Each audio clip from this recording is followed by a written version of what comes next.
అన్నదాత అన్నదాత మీ అన్నదాత చెమటోడ్చి ఆహారాన్నందించే రైతన్న అనునిత్యం నీ కండదండగా నిలిచే నేస్తం ఎవరన్నా అన్నదాత అన్నదాత మీ అన్నదాత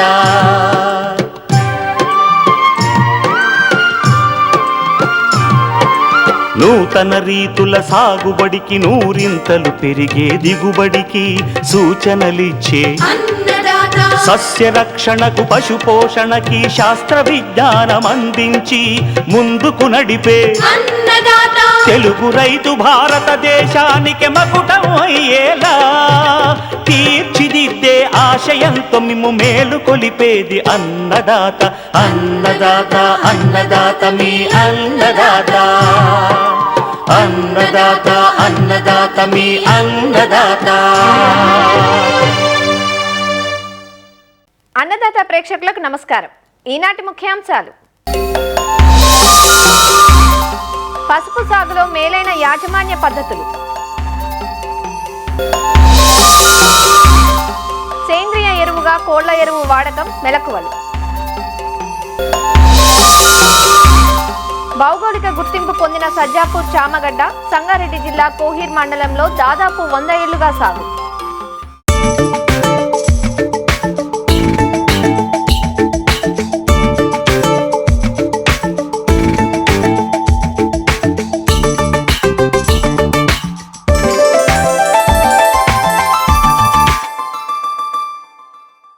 భారతదేశంలో పండించే సుగంధ ద్రవ్యపు పంటల్లో ప్రధానమైంది పచ్చ బంగారంగా పిలుచుకునే పసుపు. మన దేశంలో పండించే పసుపు పంటలో సగానికి పైగా 2 తెలుగు రాష్ట్రాలలో పండుతోంది. ఉమ్మడి వరంగల్, ఖమ్మం, గుంటూరు జిల్లాల్లో పసుపును ఎక్కువగా సాగు చేస్తున్నారు. అధిక సేంద్రియ ఎరువులు వాడుతూ సాగులో మేలైన యాజమాన్యం చేపడితే పసుపు నుంచి ఎకరాకు 40 క్వింటాళ్ల అధిక దిగుబడులు పొందే అవకాశం ఉంది. మే ఆఖరు నుంచి జూలై 15 వరకు పసుపును విత్తుకుంటారు. పసుపు సాగు చేసే రైతులు రకాల ఎంపిక, భూమికి అందించే ఎరువులు, విత్తన శుద్ధి, నాటుకోవడంలో మెలకువలను తప్పనిసరిగా పాటించాలి. పసుపు సాగు చేసే రైతులకు సూచనలు అందిస్తున్నారు ప్రొఫెసర్ జయశంకర్, తెలంగాణ రాష్ట్ర వ్యవసాయ విశ్వవిద్యాలయం, మహబూబాబాద్ జిల్లా మల్యాల కృషి విజ్ఞాన కేంద్రం ఉద్యాన శాస్త్రవేత్త డాక్టర్ వి రాంబాబు. రైతులు పసుపు పంటను వేసుకునేటటువంటి దశలో ఉన్నారు. పసుపు పంటకు అనుకూలంగా ఉండేటటువంటి నేలను కనుక చూసుకున్నట్లయితే దుంపలు అనేవి కింది భూమిలో వస్తూ ఉంటాయి కాబట్టి నీళ్లు కనుక నిలిచేటటువంటి ప్రదేశాలు కనుక ఉన్నట్లయితే దుంపకుళ్ళు, పుచ్చు ఎక్కువగా వచ్చేటటువంటి అవకాశం ఉంటుంది. కాబట్టి మనం ఎక్కడైతే నేలలు సాగు చేయాలనుకుంటున్నామో అటువంటి నేలల్లో నీళ్ళు అనేది ఎక్కువసేపు నిల్వ ఉండకుండా ఎక్కడైతే కొంచెం మధ్యస్థంగా భూములుండి కొంచెం బలమైనటువంటి భూములుండి సేంద్రియ కర్బనం అధికంగా ఉన్నటువంటి నేలలు అనేవి ఈ పంటకు సాగుకు అనుకూలంగా ఉంటుంది.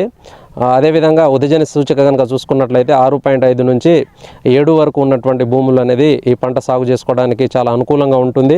చౌడు భూములు కానీ, ఆమ్ల భూములు కానీ, క్షార భూములు కానీ ఈ పంట సాగుకు అనుకూలంగా ఉండవు. కాబట్టి రైతులు ఖచ్చితంగా మన భూమిలో కనుక సేంద్రియ కర్బనం ఎక్కువగా ఉండే విధంగా మనం జాగ్రత్తలు తీసుకున్నట్లయితే మంచి దిగుబడి తీసుకోవడానికి అవకాశం ఉంటుంది. మనం రకాల గురించి మాట్లాడుకున్నట్లయితే పసుపు సాగులో మనకు 3 కాల పరిమితి ఉన్నటువంటి రకాలు ఉన్నాయి. స్వల్పకాలిక రకాలు వచ్చేసి మన పంట 6 నుంచి 7 నెలల్లో పూర్తవుతూ ఉంటుంది. అదేవిధంగా మధ్యకాలిక రకాలు వచ్చేసి మనకు 8 నెలల్లో పంట పూర్తవుతుంది. అదేవిధంగా దీర్ఘకాలిక రకాలు కనుక చూసుకున్నట్లయితే మనకు పంట వచ్చేసి 8 నుంచి 9 నెలల్లో పూర్తవుతూ ఉంటుంది. స్వల్పకాలిక రకాల్లో కనుక చూసుకున్నట్లయితే ACC 48 కానీ, ACC 79 కానీ, రాజేంద్ర సోనాలి కానీ, రాజేంద్ర సోనియా వంటి రకాలు మనకు 7 నెలల కాలంలోనే పంట పూర్తవుతూ ఉంటుంది. మధ్యకాలిక రకాల్లో కనుక చూసుకున్నట్లయితే కృష్ణ కానీ, కేసరి కానీ, లేదంటే అమృతపాణి వంటి రకాలు ఉన్నాయి. అదేవిధంగా దీర్ఘకాలిక రకాలు కనుక చూసుకున్నట్లయితే సేలం అనే రకం ఎక్కువగా వేస్తూ ఉంటారు రైతులు. దాంతోపాటు ఎర్రగుంటూరు, అదేవిధంగా మైదుకూరు, తర్వాత దుగ్గిరాల ఎరుపు, దుగ్గిరాల తెలుపు, ఆర్మూరు ఇటువంటి రకాలు చాలా ఎక్కువ మోతాదులో వేస్తూ ఉంటారు. బాగా కొంచెం దొడ్డుగా ఉన్నటువంటి కొమ్మల్ని చిన్న చిన్న ముక్కలుగా చేసుకొని ప్రతి ముక్కలో 2 లేదా 3 కనుపులు ఉండే విధంగా ముక్కలు చేసుకొని కనుక వేసుకున్నట్లయితే మనకు దాదాపు ఎకరానికి 4 నుంచి 5 క్వింటాల విత్తనమే సరిపోతూ ఉంటుంది. విత్తన శుద్ధిని కనుక పాటించినట్లయితే చాలా రకాల చీడలు కానీ పీడలను కానీ మనం తొలగించుకోవచ్చు. ఏదైనా ఒక డ్రమ్లో కానీ మన విత్తనం మన మునిగేంత వరకు సదుపాయం చేసుకోవాలి. రెడోమిల్ ఎంజెడ్ అయితే 2.5 గ్రాములు లీటర్ నీటికి, లేదంటే కార్బెండిజం ప్లస్ మ్యాంకోజెబ్ ఉన్నటువంటి శిలీంద్రనాశిని అయితే 3 గ్రాములు లీటర్ నీటికి, లేదంటే కార్బెండిజం వచ్చేసి 1 గ్రాము లీటర్ నీటికి, లేదంటే మ్యాంకోజెబ్ 2 గ్రాములు లీటర్ నీటికి కలుపుకొని దానితో పాటు ఏదైనా ఒక కీటకనాశిని మోనోక్రోటోఫాస్ అయితే 1.5 మిల్లీలీటర్లు లీటర్ నీటికి, లేదంటే క్లోరోపైరిఫాస్ 2 మిల్లీలీటర్లు లీటర్ నీటికి, లేదంటే ఇమిడాక్లోప్రిడ్ వచ్చేసి 0.3 మిల్లీలీటర్లు లీటర్ నీటికి కనుక కలుపుకున్నటువంటి ద్రావణంలో ఒక 25 నుంచి 30 నిమిషాలు నానబెట్టుకోవాలి. సో ఇలా నానబెట్టినటువంటి విత్తనాన్ని తర్వాత తీసేసి ఏదైనా ఒక నీడ ఉన్నటువంటి ప్రదేశంలో ఆరబెట్టుకోవాలి. మనకు వీలైతే ట్రైకోడర్మా లాంటివి కనుక అందుబాటులో ఉంటే ఒక 2 కిలోలు ఈ విత్తనం శుద్ధి చేసుకున్నటువంటి విత్తనం మీద పట్టించి కనుక మన విత్తనాన్ని నాటుకున్నట్లయితే మన విత్తనం ద్వారా సంక్రమించేటటువంటి చీడపీడలు కానీ తెగుళ్ళు కానీ చాలా వరకు కంట్రోల్ చేసుకునేటటువంటి అవకాశం ఉంటుందండి. తర్వాత వచ్చేసి మనం నాటుకునేటటువంటి పద్ధతులు కనుక చూసుకున్నట్లయితే రైతులు సాధారణంగా నాగలిసాల పద్ధతిలో నాటుకుంటూ ఉంటారు. ఈ పద్ధతిలో కనుక నాటుకున్నట్లయితే కొంచెం దుంపలు అనేవి మనకు కావాల్సినంత సైజుకి ఊరవండి. దాంతోపాటు దుంప కుళ్ళు కానీ పుచ్చు కానీ వచ్చేటటువంటి అవకాశం ఎక్కువ ఉంటుంది. అదేవిధంగా రెండో పద్ధతి వచ్చేసి బోధెసాల పద్ధతి అని చెప్తూ ఉంటాము. మనం బోధెసాల పద్ధతిలో ఒక్కొక్క బోధెకు వచ్చేసి 45 సెంటీమీటర్ల దూరంలో తయారు చేసుకుంటూ ఉంటారు. ఆ బోధె మీద మనం 20 సెంటీమీటర్ల దూరంలో ఒక్కొక్క విత్తనాన్ని నాటుకుంటూ పోతాం. కాబట్టి దీంట్లో కొంచెం నాగలి సార్ల కంటే కొంచెం దుంపలు ఎక్కువ ఊరేటటువంటి అవకాశం ఎక్కువ ఉంటుంది. దాంతోపాటు దుంప కుళ్ళు కానీ పుచ్చు కానీ వచ్చేటటువంటి అవకాశం కొంచెం తక్కువ ఉంటుంది. దాంతోపాటు ఈ మధ్య కాలంలో వచ్చినటువంటి పద్ధతులు ఏంటంటే ఎత్తుమడుల పద్ధతులు, అంటే రైజ్డ్ బెడ్ టెక్నాలజీ అని చెప్తూ ఉంటాము. ఇందులో మన బెడ్ యొక్క వెడల్పు వచ్చేసి 1 మీటర్ పెట్టుకుంటూ ఉంటారు.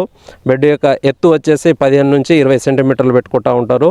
ఒక బెడ్కి ఇంకొక బెడ్ మధ్య దూరం వచ్చేసి 1 ఫీట్ అంటే 30 సెంటీమీటర్ల దూరంలో చిన్న చిన్న కాలువలు చేసుకొని వేసుకుంటూ ఉంటారు. దీని ద్వారా ఏంటంటే ఒక బెడ్ మీద 2 నుంచి 4 వరుసల పసుపును వేసుకోవచ్చు. దుంప ఊరడానికి కావలసినటువంటి స్థలం దొరుకుతూ ఉంటుంది. అదేవిధంగా మనం పెట్టినటువంటి నీటి తళ్ళు కావచ్చు, లేదంటే అధికంగా కురిసినటువంటి వర్షాలకు కావచ్చు, ఆ కాలువల ద్వారా బయటికి వెళ్ళిపోతూ ఉంటుంది. కాబట్టి మనం పండించినటువంటి ప్రదేశంలో నీళ్ళు అనేది ఎక్కువ రోజులు ఆగవు. తద్వారా మనకు దుంపకుళ్ళు కానీ పుచ్చు కానీ వచ్చేటటువంటి అవకాశం అసలే ఉండదు. ఎక్కడైతే రైతులకి బిందు సేద్యం సౌకర్యం ఉన్నదో అక్కడ వీలైనంత వరకు ఈ ఎత్తుమడుల పద్ధతిలో కనుక పసుపును సాగు చేసినట్లయితే 20 నుంచి 25% దిగుబడి అధికంగా వచ్చేటటువంటి అవకాశం ఉంటుంది. కలుపు యాజమాన్యం కనుక చూసుకున్నట్లయితే విత్తనం నాటిన 2-3 రోజుల లోపు పెండి మితాలిన్ అయితే 1.5 లీటర్లు 200 లీటర్ నీటిలో కలుపుకొని, లేదంటే అట్రజిన్ అనే మందు 1 లీటరు 200 లీటర్ల నీటికి 1 ఎకరానికి పిచికారీ చేసుకోవచ్చు. పసుపు మొలిసిన తర్వాత కలుపును కనుక యాజమాన్యం చేయాలనుకుంటే దాదాపు మన చేతులతోటే తీసుకోవాల్సినటువంటి అవసరం ఉంటుంది. ఏక పంటగా వేసినప్పుడు అయితే ఆ గడ్డి జాతి మొక్కల్ని కనుక నిర్మూలించాలనుకుంటే క్విజెలోఫ్ ఆఫ్ ఇథైల్ అనే మందు 400 మిల్లీలీటర్ నుంచి 500 మిల్లీలీటర్లు 200 లీటర్ నీటిలో కలుపుకొని 1 ఎకరానికి పిచికారీ చేసినట్లయితే కొంతవరకు గడ్డి జాతి మొక్కల్ని కొంతవరకు నివారించుకునేటటువంటి అవకాశం ఉంటుంది. పసుపు పంటలో కనుక అంతర పంటలను కనుక చూసుకున్నట్లయితే ఆ మొక్కజొన్న పంటను అంతర పంటగా సాగు చేస్తూ ఉంటారు. మొక్కజొన్నతో పాటు మనం బంతిపూల పంటను కానీ ఆముదం పంటను కానీ ఇటువంటి పంటలను వేరే దగ్గర కూడా రైతులు సాగు చేసి మంచి దిగుబడులను పొందినటువంటి సందర్భాలు ఉన్నాయి. ఈ పంటలో కనుక ఎరువుల యాజమాన్యం కనుక చూసుకున్నట్లయితే ఆఖరి దుక్కిలో మన పశువుల ఎరువు వచ్చేసి 10 టన్నుల ఎకరానికి, దాంతోపాటు వేపపిండి 200 కిలోలు ఎకరానికి, అదేవిధంగా సింగిల్ సూపర్ ఫాస్ఫేట్ అయితే 150 కిలోలు ఎకరానికి, అదేవిధంగా జింక్ సల్ఫేట్ లాంటివి 10 కిలోలు ఎకరానికి, దాంతోపాటు మ్యూరేట్ ఆఫ్ పొటాష్ 25 కిలోలు ఎకరానికి. ఇటువంటి ఎరువులు ఆఖరి దుక్కులో వేసుకోవాలి. 40 రోజుల తర్వాత వేసుకుంటాం 2వ దఫా ఎరువు. యూరియా 50 కిలోలు ఎకరానికి, దానితో పాటు వేపపిండి 200 కిలోలు ఎకరానికి వేసుకోవాలి. 80 రోజులు, దాని తర్వాత 120 రోజుల తర్వాత వేయాల్సినటువంటి అవసరం ఉంటుంది. అంటే ప్రతి 40 రోజుల వ్యవధిలో యూరియా అయితే 50 కిలోలు, పొటాష్ అయితే 25 కిలోలు ఎకరం చొప్పుకున్న కనుక వేసుకుని పోయినట్లయితే ఈ పంటకు కావాల్సినటువంటి ఎరువులు సరైన మోతాదులో అంది మంచి దిగుబడి రావడానికి అవకాశం ఉంటుంది. ఈ పంటల్లో ప్రధానంగా కనుక చూసుకున్నట్లయితే సూక్ష్మ పోషకాల యొక్క లోపాలు, మనం 3 రకాల సూక్ష్మ పోషకాల లోపాలను గమనిస్తాము. పొటాష్ ధాతు లోపం వస్తుంది, ఆకుల యొక్క అంచుల వెంబడి కొంచెం మాడిపోయినట్లు కనిపిస్తూ ఉంటుంది. దీన్ని నివారణ కొరకు మల్టీకే అంటే 13-0-45 10 గ్రాములు లీటర్ నీటి కలుపుకొని 15 రోజుల వ్యవధిలో 2 సార్లు కనుక పిచికారీ చేసుకున్నట్లయితే పొటాష్ ధాతు లోపాన్ని నివారించుకోవచ్చు. జింకు ధాతు యొక్క లోపం వచ్చేసి ఆకుల ఈనెల మధ్య భాగంలో లేత ఆకుపచ్చ రంగు ఉండి మిగిలిన ఆకంతా ముదురు ఆకుపచ్చ రంగులో ఉంటుంది. దీని నివారణ కొరకు జింక్ సల్ఫేటు 5 గ్రాములు లీటర్ నీటికి కలుపుకొని 15 రోజుల వ్యవధిలో 2 సార్లు పిచికారీ చేసుకోవాలి. మూడవ సూక్ష్మ ధాతు లోపం వచ్చేసి మనకి ఐరన్. దీని ద్వారా ఏంటంటే ఆకులు పూర్తిగా తెలుపు రంగులో కనిపిస్తూ ఉంటాయి. ఐరన్ సల్ఫేట్ 5 గ్రాములు లీటర్ నీటికి కలుపుకొని 15 రోజుల వ్యవధిలో 2 సార్లు కనుక పిచికారీ చేసుకున్నట్లయితే సూక్ష్మధాతు లోపాల యొక్క నివారణను తగ్గించుకునేటటువంటి అవకాశం ఉంటుందండి. పంట వేసినటువంటి ఇనిషియల్ స్టేజ్లో వచ్చేటటువంటి చీడలు వచ్చేసి వేరు పురుగు విత్తినటువంటి నెల రోజుల్లోపే మొక్కల యొక్క కాండాన్ని అంటే వేరు కింది భాగాన్ని కత్తిరించడం వల్ల కొంతవరకు మొక్కలు అనేది చనిపోయేటటువంటి సిమ్టమ్స్ అనేది మనకు పొలంలో కనిపిస్తూ ఉంటుంది. దీన్ని నివారణ కొరకు వేపపిండిని ఒక 200 కిలోలు ఎకరానికి కలుపుకొని వేసుకోవాలి. దాంతోపాటు కార్బోఫిరాన్ గుళికలు వచ్చేసి 10-12 కిలోలు ఎకరానికి కలుపుకొని వేసుకోవాలి. దుంప పుచ్చు అని పిలుస్తూ ఉంటారు. బియ్యం గింజం లాంటి సన్నటి పురుగులు ఆశించడం వల్ల దుంప లోపల ఉండేటటువంటి భాగాన్ని తినేయడం వల్ల మొక్కలు అనేవి చనిపోతూ ఉంటాయి. వర్షపు నీళ్ళు ఎక్కడైతే ఎక్కువగా నిలుస్తూ ఉంటాయో అటువంటి ప్లేస్లలో ఈ పుచ్చు అనేది రావడానికి అవకాశం ఎక్కువ ఉంటుంది. కాబట్టి ఇనిషియల్గా విత్తన శుద్ధి అనేది చేసుకున్నట్లయితే చాలా వరకు దీని యొక్క వ్యాప్తిని కంట్రోల్ చేసుకోవచ్చు. దాని తర్వాత కూడా పుచ్చు అనేది ఆశించినట్లయితే మనం కార్బోఫిరాన్ గుళికలు అయితే 10-12 కిలోలు వేపపిండితో కలుపుకొని వేసుకున్నట్లయితే కొంతవరకు దీన్ని నివారించుకోవడానికి అవకాశం ఉంటుంది. దుంపకుళ్ళు అనేది ఎక్కువ వస్తూ ఉంటుంది. సో దుంపకుళ్ళు కూడా మనకు పుచ్చు లాంటివి వచ్చినటువంటి సందర్భాల్లోనే ఎక్కువగా వస్తూ ఉంటుంది. ఎక్కడైతే నీళ్లు మనం పెట్టినటువంటి నీళ్లు కానీ వర్షపు నీళ్లు కానీ ఎక్కువ రోజులు నిలుస్తూ ఉంటుందో అక్కడ ఈ దుంపకుళ్ళు వచ్చేటటువంటి అవకాశం ఎక్కువ ఉంటుంది. మొదటగా విత్తన శుద్ధి చేసుకోమని చెప్తాము. దాని తర్వాత మన మొక్కల మొదల్లో వీలైనంత వరకు కాపర్ ఆక్సిక్లోరైడ్ అయితే 3 గ్రాములు లీటర్ నీటికి, లేదంటే థయోఫినైడ్ మిథైల్ వచ్చేసి 2 గ్రాములు లీటర్ నీటికి, కార్బెండిజం 1 గ్రాము లీటర్ నీటికి కలుపుకొని మొక్కల మొదల్లో పోసుకున్నట్లయితే ఈ దుంపకుళ్ళుని కొంతవరకు నివారించుకోవచ్చు. దుంపకుళ్ళు వచ్చినప్పుడు రైతులు గుర్తుపెట్టుకోవాల్సినటువంటి అంశం ఏంటంటే నీటి తడులు ఎక్కువ ఇవ్వద్దు. సో కుళ్ళినటువంటి మొక్కల మీద నుంచి మంచి మొక్కలకి నీటి తడులను కట్టొద్దు. వీలైనంత వరకు నీటి తడులు ఎక్కువ గ్యాప్ ఇచ్చినట్లయితే దాని యొక్క ఉధృతి అనేది తగ్గడానికి అవకాశం ఎక్కువ ఉంటుంది. ఇంకో ప్రధానమైనటువంటి అంశం తెగుళ్ళు వచ్చేసి పసుపు పంటలో తాటాకు మచ్చ తెగులు అని పిలుస్తూ ఉంటారు, లేదంటే ఆకుమచ్చ తెగులు అని పిలుస్తూ ఉంటారు. ముసురు వాతావరణం, మబ్బు వాతావరణం ఎక్కువగా ఉన్నటువంటి సందర్భాల్లో ఈ ఆకుమచ్చ తెగులు, తాటాకు మచ్చ తెగులు అనేది అధికంగా కనిపిస్తుంది. దీని యొక్క ఉధృతి 1-2 మొక్కలు గమనించినప్పుడు వీలైనంత వరకు వాటిని తీసి దూరంగా తీసుకెళ్ళి కాల్చేయాలి. కార్బెండిజం అయితే 1 గ్రాము లీటర్ నీటికి, లేదంటే ప్రొపికోనజోల్ 2 మిల్లీ లీటర్ నీటికి, లేదంటే థయోఫినైడ్ మిథైల్ 2 గ్రాములు లీటర్ నీటికి, ఇటువంటి మందుల్ని మనం మార్చి కనుక పిచికారీ చేసుకున్నట్లయితే ఈ యొక్క ఆకుమచ్చ కానీ తాటాకు మచ్చ తెగుల్ని కొంతవరకు తగ్గించుకోవడానికి అవకాశం ఉంటుంది. ఇక్కడ రైతులు గుర్తుపెట్టుకోవాల్సినటువంటి అంశం ఏంటంటే ఈ తెగులు మందులను కొట్టేటప్పుడు వీలైనంత వరకు సర్ఫ్ పొడి కానీ షాంపూ కానీ ఇలాంటివి కనుక కలిపి కనుక పిచికారీ చేసుకున్నట్లయితే, లేదంటే గమ్మింగ్ ఏజెంట్ అని పిలుస్తూ ఉంటాము, అది టీఫాల్ కానీ శాండోవిట్ కానీ ఇటువంటి కొంచెం గమ్మింగ్ లాంటి ఏజెంట్ కలుపుకొని కనుక పిచికారీ చేసుకున్నట్లయితే మనం కొట్టినటువంటి మందు ఆకు మీద బాగా పట్టుకొని ఎక్కువసేపు నిలిచి దాని యొక్క పనితనం అనేది ఎక్కువ ఉండేటటువంటి అవకాశం ఎక్కువగా ఉంటుంది.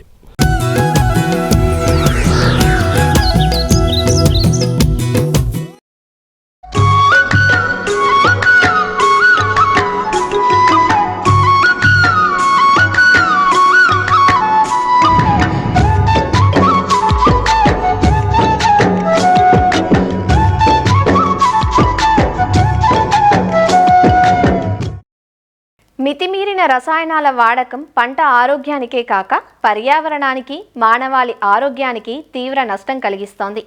ఈ సమస్యకు ముగింపు పలకాలంటే సేంద్రియ ఎరువుల వైపు దృష్టి మళ్లించాలి. సేంద్రియ ఎరువులంటే ఒక్క పశువుల ఎరువే కాకుండా వర్మి కంపోస్ట్, కోళ్లు, జీవాల ఎరువు, జీవన ఎరువులు, పచ్చిరొట్ట వంటివన్నీ వస్తాయి. కోళ్ల ఫారాలు ఎక్కువగా ఉన్న ప్రాంతాల్లో కోళ్ల ఎరువు కూడా వాడుతూ ఉంటారు. అయితే కోళ్ల ఎరువు వాడకంలో కొంత మెలకువలు పాటించాలి. కోళ్ల ఎరువును బాగా మాగకుండా వేస్తే వేడిమి పుట్టి మొక్కలు చనిపోయే ప్రమాదం ఉంటుంది. కాబట్టి కోళ్ల ఎరువు వాడుకునేటప్పుడు కొన్ని మెలకువలు పాటించాలంటూ వివరాలు తెలియజేస్తున్నారు రాజేంద్రనగర్ వ్యవసాయ పరిశోధనా స్థానం శాస్త్రవేత్త డాక్టర్ టి ప్రభాకర్ రెడ్డి. తెలంగాణ రాష్ట్రంలో ప్రధానంగా పంటలు పండించే భూముల్లో 60% తేలిక భూములు ఉన్నాయి. ముఖ్యంగా ఈ తేలిక భూముల్లో 90% భూములు సేంద్రియ కర్బనం తక్కువగా ఉండి వివిధ రకాల కారణాల వల్ల సమస్యల వల్ల దిగుబడి తగ్గిపోవడం అనేది మనం గమనిస్తూ ఉన్నాం. సో ఇలాంటి సేంద్రియ కర్బనం తక్కువగా ఉండే భూముల్లో ప్రస్తుత పరిస్థితుల్లో అంటే యాసంగి పంటలు పూర్తయిన ప్రస్తుత పరిస్థితుల్లో మనం సేంద్రియ ఎరువులపై వేసుకోవాల్సిన అంశం పైన రైతులు ఎక్కువగా దృష్టి సారించుకోవాల్సిన అవసరం ఉంది. సో ప్రస్తుతం మనకు అందుబాటులో ఉన్న సేంద్రియ ఎరువులు కనుక చూసినట్లయితే ముఖ్యంగా రైతులందరూ కూడా ఎక్కువగా ఆధారపడేది పశువుల ఎరువు అందుబాటులో లేని పరిస్థితుల్లో ఈ యొక్క కోళ్ళ ఎరువుపై దృష్టి సారించవలసిన అవసరం ఉంది. ప్రతి 40 కోళ్లకు సంవత్సరంలో 1 టన్ను వరకు కూడా సేంద్రియ ఎరువు వస్తుందని అంచనా ఉంది. కాబట్టి రైతులందరూ కూడా దగ్గరలో ఎక్కడైతే కోళ్ల ఫారాలు అందుబాటులో ఉన్న పరిస్థితుల్లో ఈ యొక్క సేంద్రియ ఎరువుగా ఈ యొక్క కోళ్ళ ఎరువును వాడుకోవాల్సిన అవసరం ఉంది. ముఖ్యంగా ఈ కోళ్ళ ఎరువులో 2 రకాల కోళ్ళ ఎరువులు ఉన్నాయి. ఒకటి బాయిలర్ కోళ్ళ ద్వారా పెంచే కోళ్ళ ఎరువు, రెండవది లేయర్ కోళ్ళ ద్వారా పెంచే కోళ్ళ ఎరువు. సో దీంట్లో ముఖ్యంగా చూసినట్లయితే ఈ బాయిలర్ కోళ్ళలో ముఖ్యంగా ఈ కోళ్ళ షెడ్లో వరి పొట్టుతో పాటు ఈ కోళ్ళ యొక్క మలమూత్రాదులు అందుబాటులో ఉంటాయి. కాబట్టి ఈ యొక్క బాయిలర్ కోళ్ళ యొక్క ఎరువులో అంత ఆమ్లత్వం అనేది తక్కువగా ఉంటుంది. దాంట్లో లీటర్ అనేది వరి పొట్టు ఉంటుంది. కాబట్టి ఈ ఎరువుని మనము 1 ఎకరాకి 2 టన్నుల వరకు వాడుకోవచ్చు. అంటే 20 క్వింటాల వరకు వాడుకునే అవకాశం ఉంటుంది. అలా కాకుండా ఈ గుడ్లు పెట్టే కోళ్ళు అంటే లేయర్ కోళ్ళలో ఉండే ఈ యొక్క కోళ్ళ ఎరువులు మొత్తం కూడా ఈ యొక్క మలమూత్రాదులు మాత్రమే ఉంటాయి. కాబట్టి దీంట్లో లిటర్ అనేది పొట్టు అనేది ఉండదు. కాబట్టి దీంట్లో ఆమ్లత్వం ఎక్కువగా ఉంటుంది. ఈ ఎరువు కొంచెం కాన్సన్ట్రేటెడ్గా ఉంటుంది. కాబట్టి మనం ఒక ఎకరాకి 1 టన్ను నుంచి 1.5 టన్ను వరకు వాడుకోవాల్సిన అవసరం ఉంటుంది. ముఖ్యంగా ఈ కోళ్ళ ఎరువు బాయిలర్ కోళ్ళ ఎరువు అయినా లేయర్ కోళ్ళ ఎరువు అయినా మనం వాడుకోవడానికి డైరెక్ట్గా మనం పంట పొలాలకు తోలకూడదు. వీటిలో ఆమ్లత్వం ఉండడం వల్ల వీటిని షెడ్డులోంచి తీసిన తర్వాత ఒక 2 నెలల వరకు షెడ్డు బయట కుప్పలుగా పోసి బాగా మాగనిచ్చి కుళ్ళిపోయిన తర్వాత దీంట్లో 1 టన్నుకు 10 కిలోల వరకు మన యొక్క సింగిల్ సూపర్ ఫాస్ఫేట్ వేసి దాన్ని బాగా మాగనిచ్చి మనం పంట పొలాలకు తోడుకోవడం వల్ల దీంట్లో యొక్క పోషకాల స్థాయి అనేది ఎక్కువగా ఉంటుంది. పోషకాలు అందుబాటులోకి వచ్చే అవకాశం ఉంటుంది. కాబట్టి మనకు అందుబాటులో ఉండే కోళ్ళ ఎరువుని తీసుకొని దాంట్లో ఉండే యొక్క ఆమ్లత్వాన్ని మనం గమనించి దాని ఆధారంగా మనం తోలుకోవాల్సిన అవసరం ఉంటుంది. ఒక 100 కిలోల కోళ్ళ ఎరువులో 3% నత్రజని, 2% భాస్వరం, దాంతోపాటు 2.5% వరకు కూడా పొటాషియం అందుబాటులో ఉంటుంది. కాబట్టి వీటి ద్వారా మొక్కకు పోషకాలు అందడమే కాకుండా ఈ యొక్క భూమిలో నీటిని పట్టి ఉంచే శక్తి పెరుగుతుంది, పోషకాలను పట్టి ఉంచే శక్తి పెరుగుతుంది. దాంతోపాటు ఈ యొక్క రసాయన ఎరువుల యొక్క వినియోగ సామర్థ్యం కూడా పెరగడం వల్ల మనం వేసుకునే రసాయన ఎరువుల మోతాదు కూడా కొంతవరకు తగ్గించుకొని దానిపైన పెట్టే ఖర్చును కూడా తగ్గించుకునే అవకాశం ఉంటుంది. కాబట్టి తప్పనిసరిగా మనకి సేంద్రియ ఎరువులు వేసుకోవాలనుకున్నప్పుడు మనకు అందుబాటులో ఉండే పశువుల ఎరువు లేదా కోళ్ళ ఎరువు లేదా గొర్రెల ఎరువు లేదంటే పచ్చి రొట్టె ఎరువులు మనకు అందుబాటులో ఉంటాయి. కాకపోతే ప్రస్తుత పరిస్థితుల్లో మనకు కోళ్ళ ఎరువు లభ్యత అనేది ఎక్కువగా ఉంది. కాబట్టి తప్పనిసరిగా ప్రతి రైతు కూడా మనకు దగ్గరలో అందుబాటులో ఉండే ఈ కోళ్ళ ఎరువును వాడుకొని దాంట్లో ఉండే ఆమ్లత్వాన్ని వాటిని గమనించి దాని ఆధారంగా మనం చేసుకోవాల్సిన అవసరం ఉంటుంది. ముఖ్యంగా ఈ ఎరువు వేసుకునేటప్పుడు చాలామంది రైతులు కూడా దుక్కి దున్నకుండా వేస్తున్నారు. దీనివల్ల వర్షం పడినప్పుడు ఎరువుతో పాటు నీరు కూడా కిందికి వెళ్ళిపోయే అవకాశం ఉంటుంది. కాబట్టి దుక్కి దున్నిన తర్వాత ఈ కోళ్ళ ఎరువుని సమానంగా వెదజల్లి దాంట్లో కలిసేటట్టు చేసుకోవడం ద్వారా మనకు చాలా వరకు కూడా ఈ యొక్క సేంద్రియ ఎరువు అనేది భూమిలో కలిసిపోయే అవకాశం ఉంటుంది. పడిన వర్షం కూడా లోపలికి ఇంకిపోయే అవకాశం ఉంటుంది. చాలామంది రైతులు మెట్ట ప్రాంతాల్లో ఈ యొక్క కోళ్ళ ఎరువును ముందుగానే తీసుకెళ్లి పొలాల దగ్గర కుప్పలుగా పోస్తున్నారు. ఇలా పోసినప్పుడు మనం తర్వాత వేసే పంటలో మొలక శాతం తక్కువగా వచ్చే అవకాశం ఉంటుంది. కాబట్టి బాగా మాగిన కోళ్ళ ఎరువులో 1 టన్నుకు 10 కిలోల వరకు సూపర్ ఫాస్ఫేట్ కలుపుకొని మాగనిచ్చిన తర్వాత మనం పంట పొలాలకు వేసుకోవడం ద్వారా ఈ యొక్క పోషకాల వినియోగ అవైలబిలిటీని మనం పెంచుకునే అవకాశం ఉంటుంది. దాంతోపాటు ఈ యొక్క సేంద్రీయ కర్బన పెంచుకునే అవకాశం ఉంటుంది. సో దీని ద్వారా రాబోయే పంటలకు దిగుబడి కూడా పెంచుకునే అవకాశం ఉంటుంది. కాబట్టి తప్పనిసరిగా రైతులందరూ భూసార పరీక్షలు చేయించుకొని దాని ఆధారంగా సేంద్రియ ఎరువులు వేసుకోవడం ద్వారా మనం రాబోయే పంట కాలంలో దిగుబడి పెంచుకునే అవకాశం ఉంటుంది.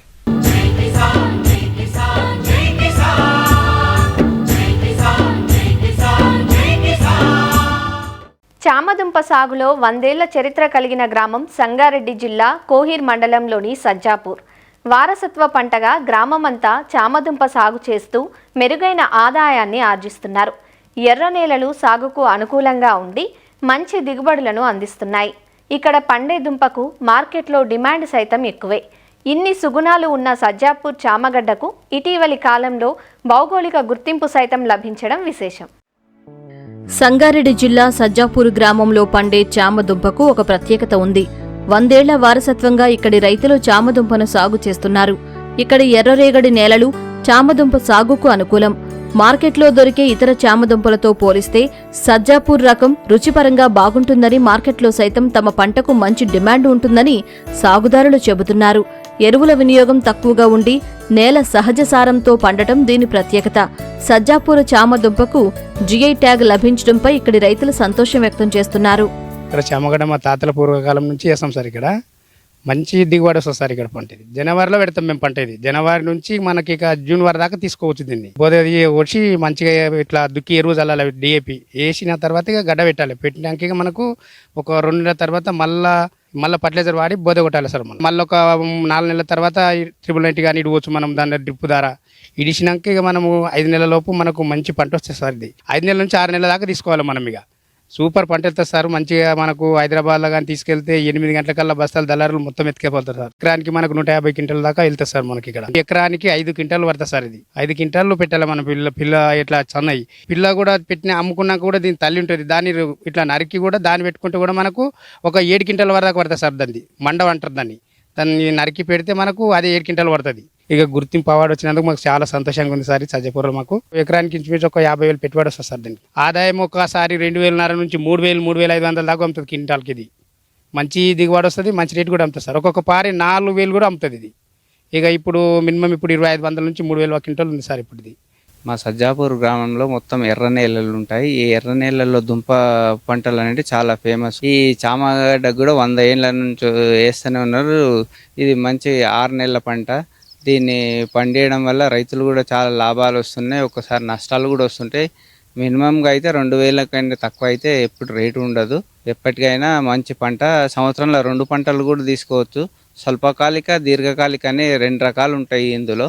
ఒకటి 5 నెలలకు వచ్చేది, ఒకటి 7 నెలలకు వచ్చేది.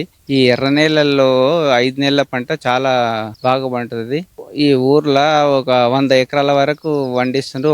ఒక రైతుని చూసి ఒక రైతు వేసుకుంటా ఒకరికంటే ఒకరు హీల్డ్ ఎక్కడనే తీస్తున్నారు. శాస్త్రవేత్తలు మా సజ్జాపూర్ గ్రామానికి సందర్శించి దీనికి ప్రపంచ గుర్తింపు జిఐ ట్యాగ్ గురించి పరిశోధనలు చేసి దీనికి అప్లై చేయడం వల్ల మాకు ప్రపంచ గుర్తింపు వచ్చింది. దీనివల్ల చుట్టుపక్కల గ్రామాలందరూ చామగడ్డ వేయాలనే ఆలోచనకు బాగా ఇదైనరు.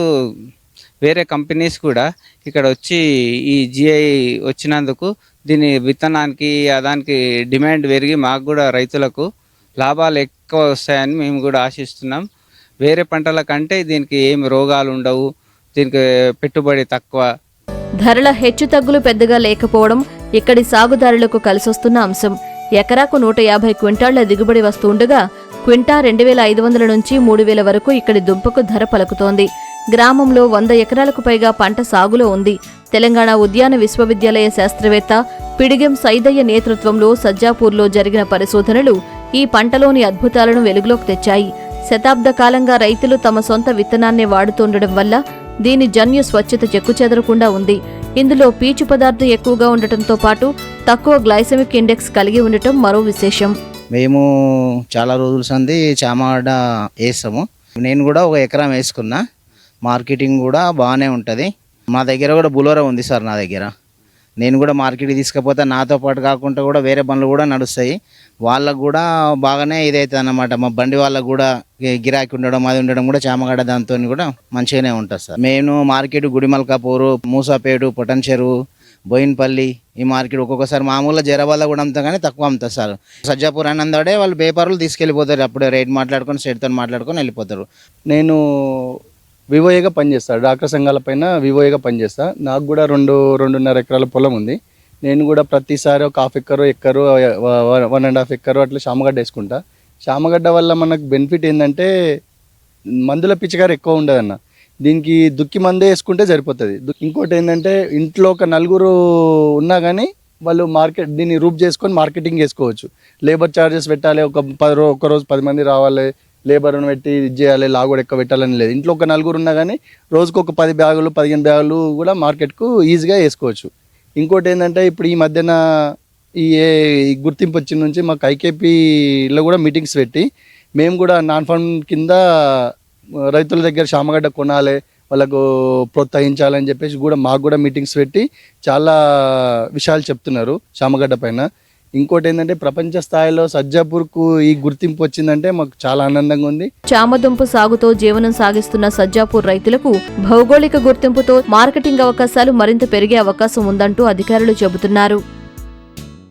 మరిన్ని విభిన్న అంశాలతో రేపటి అన్నదాతలో మళ్ళీ కలుసుకుందాం. నమస్కారం.